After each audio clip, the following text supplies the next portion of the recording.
Which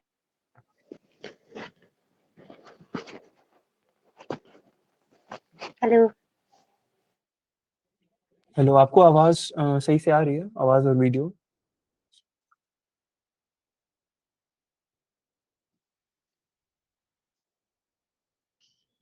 है start करना। Recording तुमने स्टार्ट कर दी?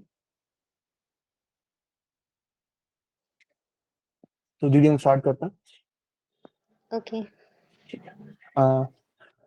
Hello everyone and welcome to this virtual session of the alumni interview series brought to you online by the Anusandhan Physics Society of Motilal Nehru College. I am your host Harsh Nath Jha. Today it is a great privilege to welcome back to our screens one of our own seniors, Sakshi Didi.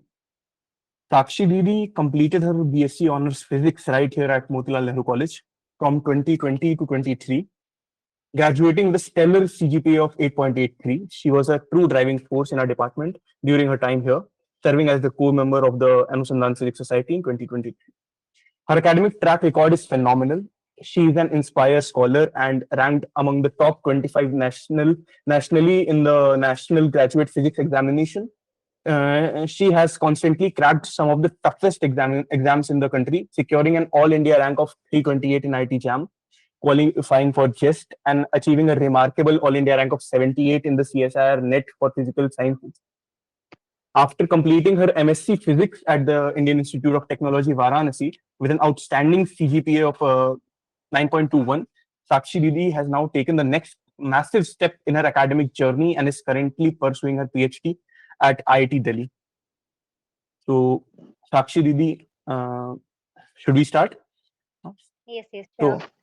how would you like to introduce yourself to the students of Motilal Nehru College now? So basically, I'm Sakshi Agrawal. I am just a student.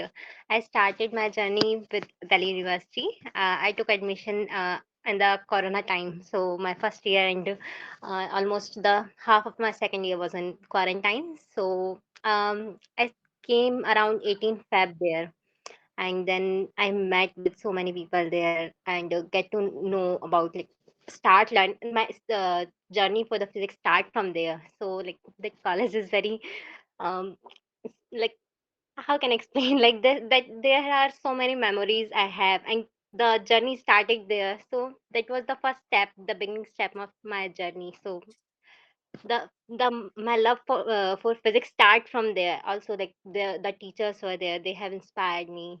So that's the starting from point was from there. So this is how my journey starting. Then I go give some examination, and then this is how I came here. जी दीदी, how was the transition जब आप Motilal Nehru college के lab से आप IIT BHU के labs में जाती हैं और फिर अब आईआईटी दिल्ली में, तो how are the transition of labs classes and stuff?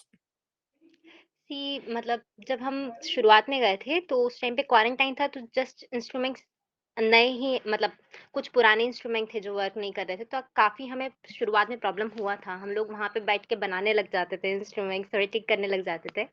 पर काफ़ी चेंजेस थे लाइक तुम्हें जो है ड्यू में अच्छी लैब्स मिलेंगी, तुम्हें एक तरीके से इंट्रोडक्शन मिलेगा कि हाँ, तुम्हारे पास तुम इस तरीके से ये कर सकते हो। But in IITs they are like more advanced things. For example they are simple Hall effect measurement or some simple core probe measurement. We have some instrument, but वो कई बार प्रॉपर्ली वर्क नहीं करते हैं, पर वहाँ पे काफ़ी अच्छा तुम्हें मिल जाएगा।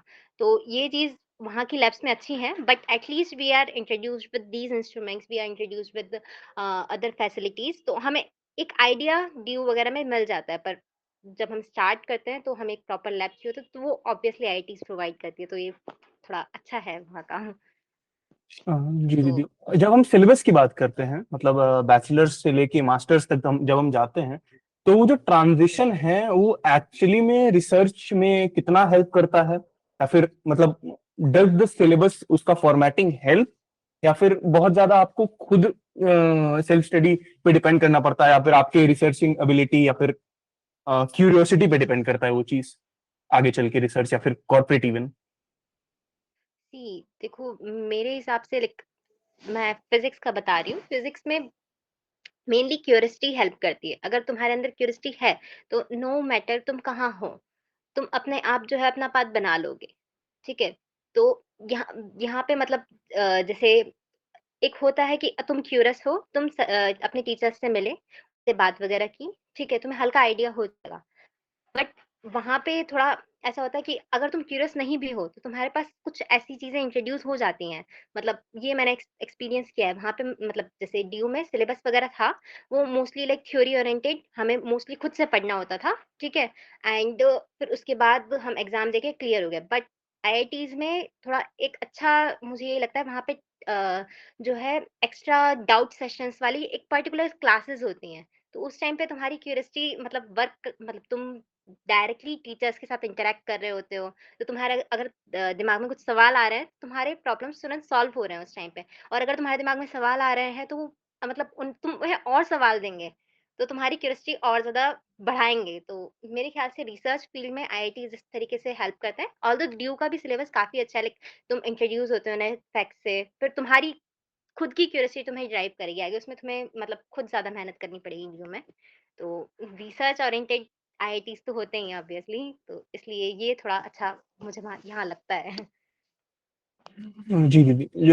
आपके बैचलर्स में मतलब the programming language we had was MATLAB basically उस टाइम नो और इट्स साइलैब, मैटलैब नहीं साइलैब था। सॉरी साइलैब और आज हम मतलब हमारे कोर्स में इट्स मोर पाइथन बेस्ड तो रिसर्च में specifically which is a better language जब आप दोनों की तरफ जाए पाइथन है सी प्लस प्लस है या फिर साइलैब और सी जावा ये सब में से एक बार कोई भी एक लैंग्वेज अगर आप सीख जाते हो, तो बाकी सारी लैंग्वेजेज़ बहुत आसान हो जाती हैं। तो अभी मेरा जो काम है, उसमें मोस्टली मैं मैटलैब वगैरह यूज़ करती हूँ। मेरा एक्सपेरिमेंटल वर्क है, तो मुझे ज़्यादा कोडिंग की ज़रूरत नहीं है। सिमुलेशंस वगैरह मुझे नहीं करने होते हैं।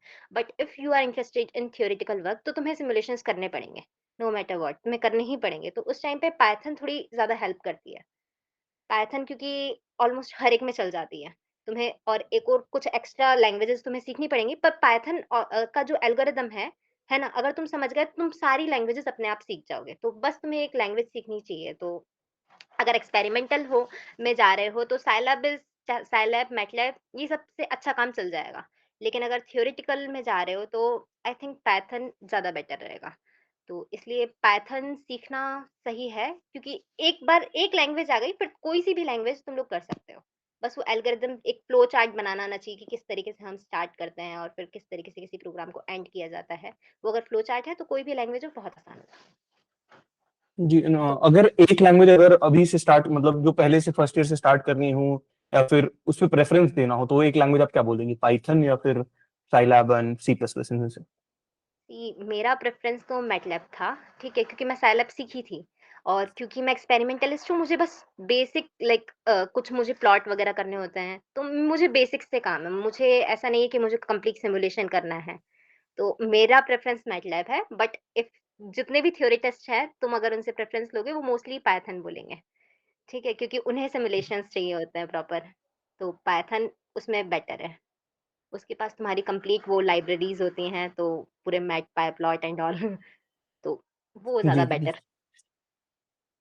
अ, आपने जैम भी क्वालिफाई किया है जेस्ट भी क्वालिफाई किया है और जब हम सिलेबस देखते हैं तो कहने को तो टॉपिक सेम है लेकिन जो जैम का सिलेबस है या फिर गेट का सिलेबस है एंड द बैचलर सिलेबस बहुत फर्क हो जाता है उसमें द अप्रोच एंड स्टफ तो आपने कैसे अप्रोच किया साइमल्टेनियसली मतलब अपने आप बैचलर्स भी अप्रोच किया और फिर जैम भी अप्रोच किया और आपने क्रैक किया दोनों ऑनेस्टली मैंने कोई प्रिपरेशन नहीं किया था, मैं लास्ट मोमेंट पे पेपर दे के आई थी।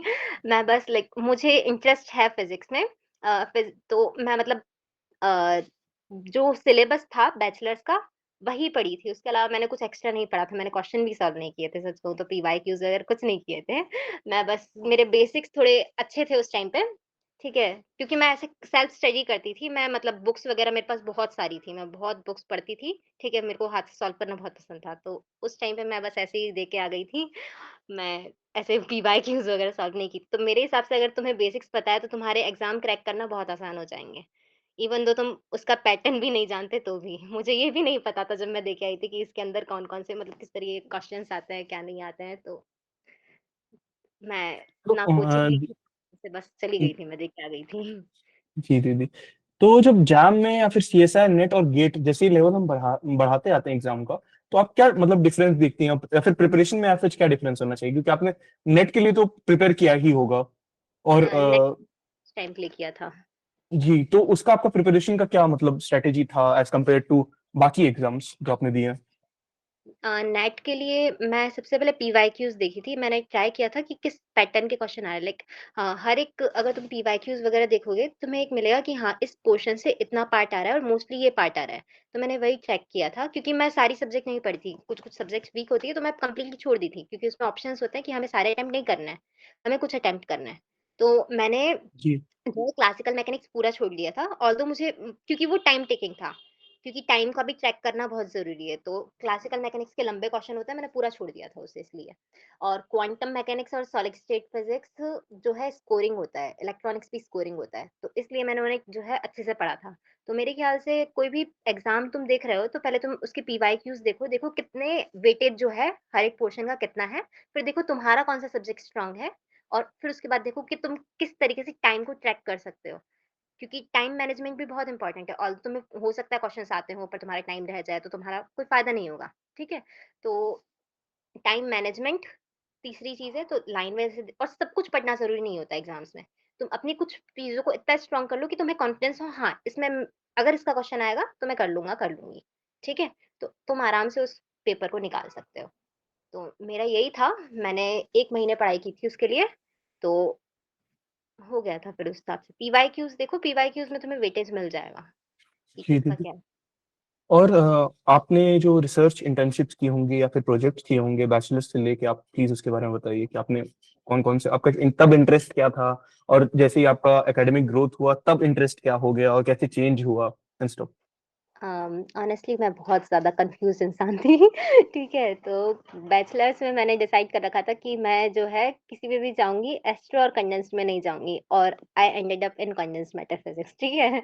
मैं एक्सपेरिमेंटल कंडेंस्ड में हूँ अभी। तो ये मैं बिल्कुल नहीं पढ़ती थी, सॉलिड स्टेट वगैरह मेरा छोड़ रखा था मैंने। सॉलिड स्टेट और एस्ट्रोफिज़िक्स का मैंने एक भी कोर्स नहीं लिया था। As for internship and all मैंने नहीं कर रखे हैं वो, बस मैं लैब टूर्स वगैरह पे जाती थी। मेरा न्यूक्लियर फिज़िक्स में थोड़ा इंटरेस्ट था, तो मैं ज़्यादा ट्राई करती थी कि मैं आईयूएससी वगैरह की तरफ अप्रोच करूँ, तो मैं वहाँ लैब टूर के लिए भी गई थी, है ना? उसमें फिर इंटर्नशिप नहीं किया था मैंने। फिर उसके बाद जब मैं एमएससी में आई, तो मतलब कुछ कंपल्सरी कोर्सेज़ होते हैं कंडेंस्ड मैटर के, तो उस टाइम पे मुझे रियलाइज़ हुआ हाँ, शायद कंडेंस्ड मैटर पढ़ा जा सकता है। फिर उसके बाद मैंने उसको पढ़ा, और मेरा प्रोजेक्ट जो था वो बायोफिज़िक्स का था। See I am very confused person. ठीक है? तो फिर मैंने बायोफिज़िक्स का मैंने मेरा बेसिकली काम था membrane fabrication and all, nano particles से मेम्ब्रेन फैब्रिकेशन और फिर उसको वाटर फ़िल्टरिंग के लिए, ठीक है? तो वो उसका रिज़ल्ट सक्सेसफुल नहीं हुआ था, but at least I got some idea how to do a research and how to read research papers, ठीक है? पर उसमें मेरा फिर मुझे फ़ील आया नहीं, बायोफिज़िक्स में मेरा इंटरेस्ट नहीं है, और मैं न्यूक्लियर फिज़िक्स भी उस टाइम पे साथ में पढ़ रही थी, तो मैंने एडवांस न्यूक्लियर फिज़िक्स ये सब कोर्सेज़ लिए थे। तो जब मैं पीएचडी में एडमिशन ले रही थी, तो आई वाज़ क्वाइट कन्फ्यूज़्ड कि मुझे न्यूक्लियर फिज़िक्स में जाना चाहिए या फिर कंडेंस्ड मैटर फिज़िक्स में जाना चाहिए। तो मैंने इंटरव्यू में दोनों को ही दिया था, लाइक न्यूक्लियर फिज़िक्स में भी दिया था और कंडेंस्ड मैटर में भी दिया था। फिर उसके बाद मैं अभी कंडेंस्ड मैटर में हूँ। तो इस तरीके से मेरा थोड़ा कन्फ्यूज़ थी मैं। ये सब दीदी आप क्लैरिफ़िकेशन कंफ्यूज बोल रहे हैं, बहुत लोग इसे बहुत डाइवर्स बोलेंगे, मतलब बायोफिजिक्स, फिर न्यूक्लियर एंड कंडेंस्ड, मतलब एक बहुत ज्यादा बड़ा स्पेक्ट्रम हो गया ये। हाँ, क्योंकि एक चीज़ होती है ना, अगर तुम किसी सब्जेक्ट को पढ़ते हो, तो तुम्हें शुरुआत में इंटरेस्ट आना लगता है, तो मैं सारी चीज़ों को अप्रोच कर रही थी, तो ये थोड़ा बेकार तरीका था। पर मैं इसी तरीके, हर किसी का अपना तरीका होता है फिगर आउट करने का। मेरे प्रोफ़ेसर्स ने मुझे बहुत हेल्प की थी, क्योंकि मैंने उन्हें मतलब जब मेरा सेकंड सेमेस्टर था एमएससी का, तो मैंने कुछ प्रोफ़ेसर से बात की थी कि आई एम वेरी कन्फ्यूज़्ड, मुझे नहीं पता किस डायरेक्शन में जाना चाहिए, पर मुझे जाना रिसर्च में ही है। तो फिर उन्होंने मुझे काफ़ी हेल्प किया था कि तुम ये सब परस्यू करके देखो, थोड़ा टाइम दो इन्हें, तुम पढ़ो, फिर उसके बाद तुम्हें खुद को रियलाइज़ होगा whether you are interested in it और नॉट। जी दीदी, एक सवाल है कि आपने बैचलर्स में कोई मतलब रिसर्च इंटर्नशिप आपने कहा कि आपने नहीं किया प्राइमरीली, हुँ। तो अगर मतलब जैसे ट्रांजिशन होता है, मतलब आपने अभी नहीं किया है फिर आप करते हैं, तो बहुत हिचक होता है, डर होता है कि क्या होगा, तो उसके लिए मतलब क्या प्रिपेयर करें, मतलब कैसे अपने आप, एक प्री रिक्विजिट होता है जो प्री रिक्विजिट कोर्सेज होते हैं, तो उस हिसाब के लिए कि मतलब उतना एक्सपोजर नहीं है हमें करेंटली, तो अगर जब हमको मिलेगा तो हम उसके लिए कैसे प्रिपेयर्ड रहें? कि देखो, शुरू में किसी को भी कुछ भी देखो, तुम अभी नए आए हो तुम इस फील्ड में, तो फिर तुम्हें अभी नहीं पता है ऑब्वियसली, और जो इंटर्नशिप्स जिनमें भी जा रहे हो, तो वहाँ के लोगों को भी पता है तुम नए हो। यू आर फ्रेशर्स, तो तुम्हें झिझकने की ज़रूरत नहीं होनी चाहिए। और अगर तुम्हें होता भी है, तो बस तुम खुद ये सोच के देखो कि हम नए हैं, जस्ट कंपेयर कि जस्ट अभी बीएससी ही है ना? अभी जस्ट हमारा हम एंटर हुए रिसर्च में, तो ऑब्वियस सी बात है हमें नहीं पता होगा। तो तुम्हें वहाँ सीखने के हिसाब से जाओ, तुम बस ये ट्राई करो कि जितना तुम्हें मिल रहा है उसको ग्रैस्प करो। मैंने खुद ने इंटर्नशिप्स अभी तक की नहीं है, मैं ऐसे नहीं कह सकती ठीक है, मेरी अभी एक भी इंटर्नशिप नहीं है। वर्कशॉप के लिए मैं गई थी, पर वो अनऑफिशियली गई थी, लाइक मैंने रजिस्टर नहीं किया था, आई जस्ट वेंट देयर, ठीक है? तो फिर इस तरीके से गई थी, तो उस टाइम पे मुझे सीखने को मिला था काफ़ी। पर ऐसे एज़ सच कि पर्टिकुलर इंटर्नशिप का मुझे नहीं आइडिया, पर प्रोजेक्ट का मुझे वहाँ पे भी लाइक जो पीएचडी स्टूडेंट्स हैं, उनके साथ जो है हम लोग करते थे रिसर्च। तो वहाँ पे मैंने प्रॉपर पेपर पढ़ना सीखा था। उस टाइम पे मुझे इंस्ट्रूमेंट्स यूज़ करने नहीं आते थे, और ऑब्वियसली वो एक न्यूबी को तो इंस्ट्रूमेंट्स नहीं सँभलाएँगे, तो वो नहीं सँभलाते थे। वो बस पहले बताते थे, तो उनके बारे में पूरा पढ़ के आओ। फिर उसके बाद उन्हें थोड़ा पुश करो कि I want to do this, ठीक है? और फिर केयरफुली उसे करो। ठीक है? तो just you have to do, और कुछ नहीं। और तुम्हें अगर डर लग रहा है तो बस ये सोचो तुम अभी नए हो, तो तो होगा थोड़ा-सा, पर लोग-बाग सपोर्टिव होते हैं अगर तुम ट्राई करते हो कुछ, ठीक है? तो बस तुम्हें ट्राई करना है, लोग-बाग जी, जी। अपने आप सपोर्ट करना शुरू कर देंगे। जी। और अगर हमें कोई सब्जेक्ट सिलेक्ट करना है, मतलब हायर स्टडीज़ के लिए और निश जाना है, तो उसका बेस्ट अप्रोच क्या होना चाहिए आपके हिसाब से? कि किसी को अगर नैनो में जाना है, किसी को कंडेंस में जाना है, किसी को एस्ट्रो में जाना है, तो बेस्ट तरीका क्या होना चाहिए? कि देखो, अगर तुम श्योर हो कि तुम्हें इस डायरेक्शन में जाना है, तो just start with the basics. मतलब तुम उस पहले ये डिसाइड करो तुम्हें एक्सपेरिमेंटल की तरफ जाना है या फिर थ्योरेटिकल की तरफ जाना है। थ्योरेटिकल की तरफ जाना है तो तुम जस्ट उसके बारे में पढ़ना शुरू करो थोड़ा, और अप्रोच करो किसी प्रोफेसर को जो उस फील्ड का हो। क्योंकि तुम जितना इंटरैक्ट करोगे उतना ज़्यादा खुद को समझ पाओगे, क्योंकि कई बार हमें लगता है कि हमें इसमें इंटरेस्ट है, पर जब हम उसको पढ़ते हैं तो हमें फ़ील आता है नहीं, ये शायद मेरा इंटरेस्ट नहीं है। तो बेस्ट अप्रोच यही है, किसी प्रोफेसर को जो उस फील्ड का स्पेशलिस्ट हो, उसको अप्रोच करो। फिर उसके रिलेटेड तुम सर्च मारो कि मतलब तुम अगर सच में जानना चाह रहे हो, तुम पेपर्स वगैरह रीड कर सकते हो, तुम टॉपिक्स डिसाइड कर सकते हो, है ना? और तुम देखो कि कौन उस पे काम कर रहा है। तुम अगर किसी प्रोफेसर को मेल करते हो, तो वो तुम्हें रिप्लाई देंगे। तुम वहाँ पे इंटर्नशिप्स वगैरह जॉइन कर सकते हो, ठीक है? तो इस तरीके से तुम अप्रोच कर सकते हो। तुम्हें अगर पता है कि तुम इस डायरेक्शन में जाना चाहते हो, तो जस्ट सर्च करो। और और मेन अगर चीज़ ये दीदी आइडिया नहीं है अभी, मतलब जैसा आपने कहा कि ये भी पसंद है, ये भी पसंद है, ये भी पसंद है, तब क्या अप्रोच होना चाहिए? तब भी यही अप्रोच है, किसी प्रोफ़ेसर से मिलो, ठीक है? उनके साथ बात करो, ट्राई करो कि अपनी प्रॉब्लम्स उन्हें बताओ कि यस मुझे यहाँ पे ये अच्छा लग रहा है, but I am not sure, क्योंकि मैं इसके बाद हमें शुरुआत में अच्छा लगता है, जैसे-जैसे हम आगे जाते हैं फिर हमें फ़ील आता है नहीं ये अच्छा है या बुरा है।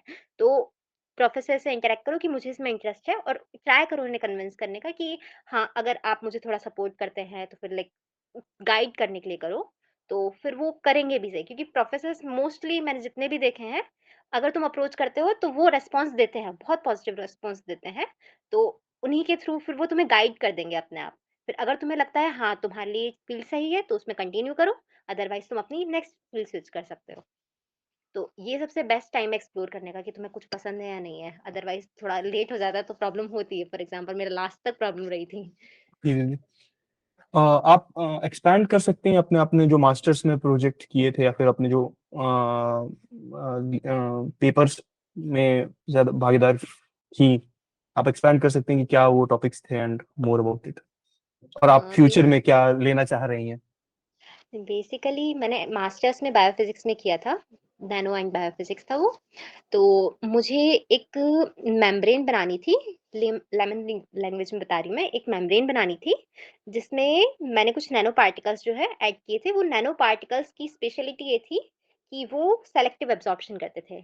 हमारा जो पानी होता है उसमें काफ़ी सारी इम्प्योरिटीज़ होती है जो इवन आफ्टर फ़िल्ट्रेशन के बाद नहीं निकलती हैं, और कुछ मरकरी की, लाइट की इम्प्योरिटीज़ जो डायरेक्टली ह्यूमन के ब्रेन पे अफ़ेक्ट करती हैं, ठीक है?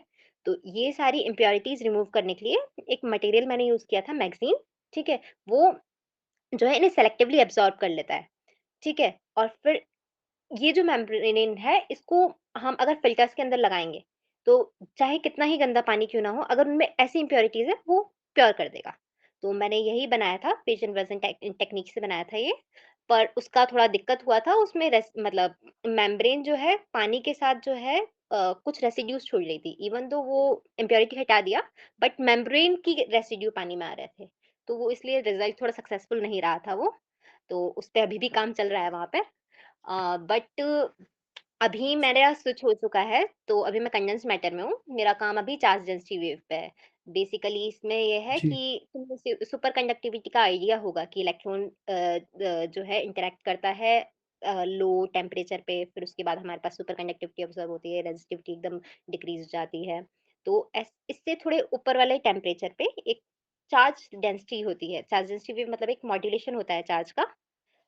जैसे कोई भी लैटिस है, ठीक है? अगर हम टेम्परेचर जी जी। कम करेंगे तो इलेक्ट्रॉन फोनॉन इंटरैक्ट करेंगे, फिर एक मॉड्यूलेटेड पैटर्न बनेगा, बहुत खूबसूरत सा पैटर्न बनता है अगर हम किसी एसटीएम वगैरह से देखें।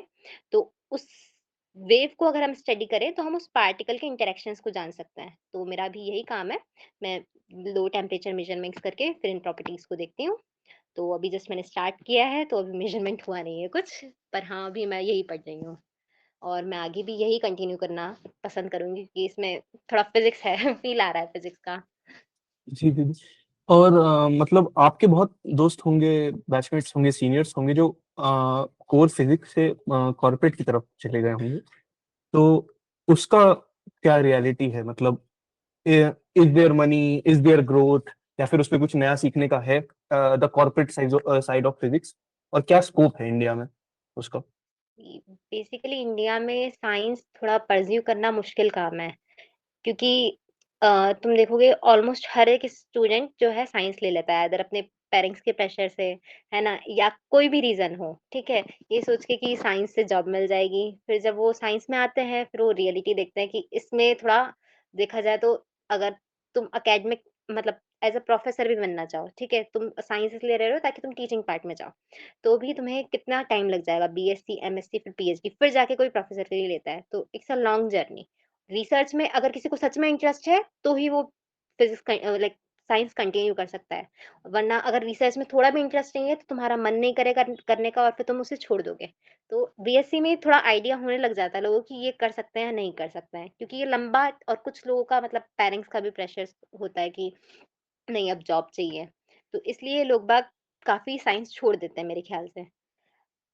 और मेरे में भी काफ़ी लोगों ने साइंस छोड़ा है, पर उनका कुछ का इंटरेस्ट जो है साइंस में उन्हें लगा कि नहीं अब आगे परस्यू नहीं कर सकते, तो कुछ लोग गए हैं एलएलबी वगैरह के लिए गए हैं, कुछ एमबीए वगैरह किए हैं, है ना? और मेरे में मोस्टली जिनको मैं जानती हूँ वो तो साइंस ही कंटिन्यू किए हैं। कुछ मेरे फ्रेंड्स हैं जो आइज़र पुणे में हैं, एक आईआईएससी बैंगलोर में हैं, तो काफ़ी लोगों ने जितना मेरा सर्कल था उसमें मोस्टली ने किया है परस्यू फिज़िक्स ही। तो मे बी ये सारे रीज़न्स हो सकते हैं और क्योंकि थोड़ा ईज़ी पाथ पड़ जाता है ना लाइक अगर हम जी। फिज़िक्स कंटिन्यू करें तो वो लॉन्ग जर्नी है, तो इसलिए लोग भाग जाते हैं। तो आपने post doc and research only field आपने सोच रखा है, या फिर आपने टीचिंग लाइन में आने का भी एक ऑप्शन बना रखा है एक्चुअली मन में मैं अपने? अभी कर रही हूँ रिसर्च का ही क्योंकि मुझे कंटिन्यू इसी में करना है। अभी मैं पीएचडी करूँगी फिर मैंने सोचा है मैं पोस्ट डॉक भी करूँगी।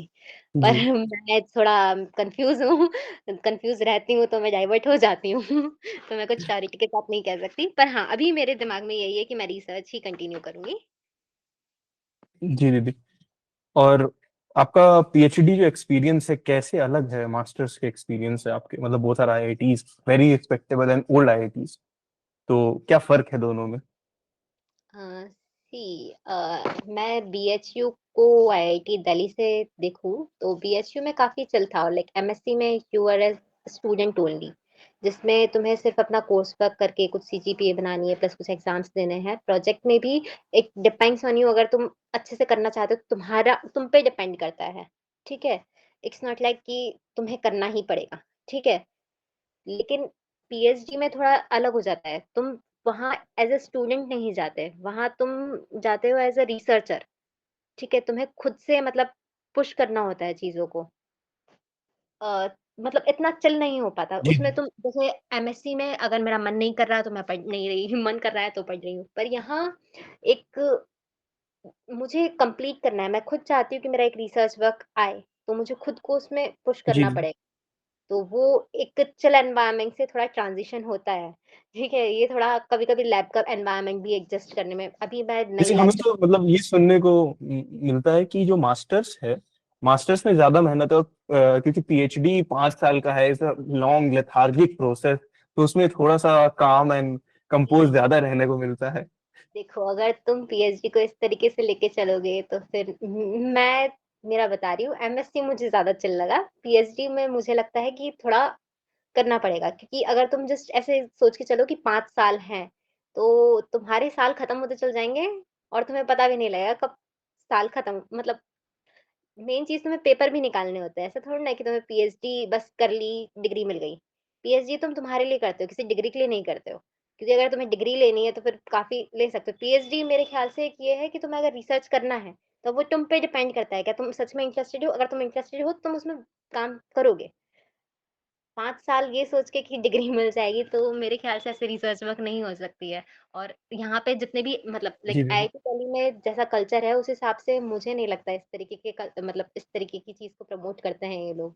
If you are not working well, they वो अच्छे से सुनाते भी हैं ठीक है, और मतलब बीच-बीच में बताते भी हैं, डायरेक्शंस भी देते हैं। तो इस ये सोच के कि 5 जी। साल में आराम से, आई डोंट हम्म। थिंक इस तरीके से वर्क करती है। हाँ, करती है कुछ-कुछ जगहों पे, पर यहाँ का मुझे एनवायरनमेंट जितना लगा है उसमें ये चीज़ नहीं है। जी दीदी। और अगर लास्ट क्वेश्चन है, जब हम मतलब डीयू से आपका स्विच है एक, तो हार्श रियलिटीज जो होती हैं, मतलब हमें उस जगह पे आके पता चलता है कि वी आर नॉट प्रिपेयर्ड अभी, कि हमें इस फील्ड में मेहनत करनी है, इस फील्ड में मेहनत करनी है। तो ऐसी कौन सी फील्ड्स थी जो आपको लगी कि हमें बेहतर करनी, लाइक कम्युनिकेशन हो गया, या फिर कोई सब्जेक्ट हो गया कि आपको स्ट्रॉन्ग करने को मिला? और अगर हम डीयू के पीएचडी में फर्क करें और आईआईटी के पीएचडी में फर्क करें, what is the basic reality? Honestly DU की पीएचडी का मुझे आइडिया नहीं है, क्योंकि मैं अभी किसी को भी नहीं जानती जो डीयू से पीएचडी कर रहा है। जी बट अगर मैं कल्चर की लाइक जो मैंने बीएससी में कल्चर देखा था और जो एमएससी में कल्चर देखा था, उसको अगर मैं कंपेयर भी करूँ, तो तुम्हें जो है एक कल्चर का ही डिफरेंस मिल जाएगा। लाइक तुम बीएससी में मैं खुद का बता रही हूँ, मैं इतना लोड नहीं लेती थी। मैं आराम से, अगर मेरे को पढ़ना है मैं पढ़ रही हूँ, नहीं पढ़ना है मैं जस्ट चिल कर रही हूँ, ठीक है? प्रोफेसर्स भी इतना ज़्यादा ध्यान नहीं देते हैं। बट वहाँ पे ये होता है कि तुम देख रहे हो, वहाँ एक एनवायरनमेंट माहौल बना होता है कि यस ये लोग पढ़ रहे हैं, ये सब ये कर रहे हैं, तो वो माहौल मिलता है। और ऊपर से तुम्हें एक रिसर्च का आइडिया भी होना शुरू होता है, क्योंकि जैसे बीएससी में मुझे पता भी नहीं था रिसर्च होती क्या चीज़ है, ठीक है? पर वहाँ जाके मुझे जी इंट्रोड्यूस हुई रिसर्च से कि यस यहाँ पे लैबोरेटरीज़ हैं, ये सब ये करते हैं। वहाँ पे तुम प्रोफेसर्स के साथ डायरेक्टली इंटरैक्ट कर रहे होते हो, तो एक रिसर्च वाला माहौल तुम्हें मिलता है, जो मेरे ख्याल से ड्यू में नहीं मिला था। यहाँ पे लेकिन ये है, ड्यू में मेरी जो है पर्सनैलिटी डेवलपमेंट के लिए मेरे ख्याल से ड्यू बहुत अच्छा है। यहाँ पे मतलब तुम्हें इंटरेक्शन स्किल्स आ जाएँगी। तुम अगर किसी सोसाइटी वगैरह जॉइन करते हो, अदर एक्टिविटीज़ वगैरह, तुम थोड़ा खुल जाओगे, ठीक है? पर वहाँ जी। पे एनवायरनमेंट ये वाला नहीं है, वहाँ पे तुम्हारा रिसर्च ओरिएंटेड एनवायरनमेंट मिलेगा तुम्हें। और जो आपको सॉफ्ट स्किल्स या फिर जो सब्जेक्ट्स पे आपको काम करने पड़े थे ये ट्रांजिशन को लेके, उसके बारे में जरा बताइए। अम, ऐसे मतलब मुझे जनरली साइंस के students are not very good at communicating, मतलब स्टेज एड्रेस करने में या बहुत लोगों को एड्रेस करने में। लेकिन जब आप कोर रिसर्च में जाती हैं, तो आपको पेपर प्रेजेंट करना पड़ेगा, एंड मतलब बहुत लोगों को एड्रेस करना पड़ेगा। तो वाज दैट अ प्रॉब्लम, या फिर आपने काम किया था बैचलर्स में इस पे? मेरा बैचलर्स में लाइक यहाँ पे ड्यू में कभी ऐसा मतलब प्रेजेंटेशन टाइप से, जैसे होता है ना कि किसी कोर्स वर्क में प्रेजेंटेशन ले रहे हैं कोई प्रोफेसर, ऐसा कुछ था नहीं माहौल, क्योंकि बहुत सारे स्टूडेंट्स भी है, तो ऑब्वियस सी बात है वो नहीं ले पाएंगे। बट एमएससी में ऑलमोस्ट हर एक सब्जेक्ट में कोई ना कोई या तो पेपर प्रेजेंटेशन वगैरह होता रहता था, तो एक तरीके से हमें प्रिपेयर उन लोगों ने ही कर दिया था कि किस तरीके से हम प्रेजेंट करते हैं। और ऐसे ही जो हमारा लास्ट ईयर में थीसिस सबमिशन होता है, तो उसमें हमें प्रॉपर एक थीसिस लिखना होता है और फिर उसको पूरी कम्युनिटी के सामने प्रेजेंट करना होता है, लाइक जिसमें बहुत सारे प्रोफेसर्स एंड ऑल होते हैं। तो धीरे धीरे एक तरीके से वो लोग ट्रेन किए हैं ये चीज। तो इवन इफ तुम्हारा कम्युनिकेशन स्किल खराब है, if you join in an IIT और एनआईटी, तो वहाँ वहाँ पे तुम्हें अपने आप जो है प्रेजेंटेशन स्किल्स डेवलप हो जाएंगी। जी दीदी, this was the last question.